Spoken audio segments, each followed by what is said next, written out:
தமிழ்நாட்டின் புதிய முதலமைச்சராக விஜய் பதவியேற்று மக்களுக்கான சேவைகளை தீவிரமாக செய்து வருகிறார். அதன்படி தினமும் புதிய திட்டங்கள், ஆய்வுகள், கூட்டங்கள் மற்றும் ஆலோசனைகள் என கடும் பிஸியாக செயல்பட்டு வருகிறார். அவரது நடவடிக்கைகள் அரசியல் வட்டாரத்தில் மட்டுமல்லாமல் சினிமா வட்டாரத்திலும் கவனத்தை ஈர்த்து வருகின்றன.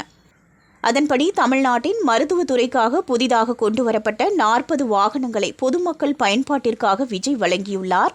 மேலும் வாகனங்களின் தரத்தை நேரடியாக ஆய்வு செய்வதற்காக அவர் தானே ஒரு வாகனத்தை ஓட்டி பார்த்தார். இது தொடர்பான வீடியோக்கள் சமூக வலைத்தளங்களில் வைரலாக பரவின.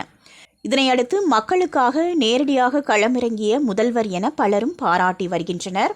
அதே நேரத்தில் இதை விமர்சிக்கும் வகையிலும் சில கருத்துக்கள் வெளியாகின. இந்நிலையில் பிரபல பத்திரிகை விமர்சகரான ப்ளூ சட்டை மாறன் இதை கிண்டலடிக்கும் வகையில் தனது எக்ஸ் பக்கத்தில் பதிவு ஒன்றை வெளியிட்டுள்ளார். அந்த பதிவு தற்போது சமூக வலைத்தளங்களில் வைரலாகி வருகிறது.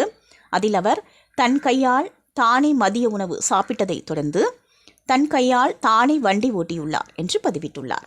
இந்த பதிவிற்கு தற்போது தாவேக தொண்டர்கள் பலரும் சரமாரியான கருத்துக்களை பதிவிட்டு வருகின்றனர்.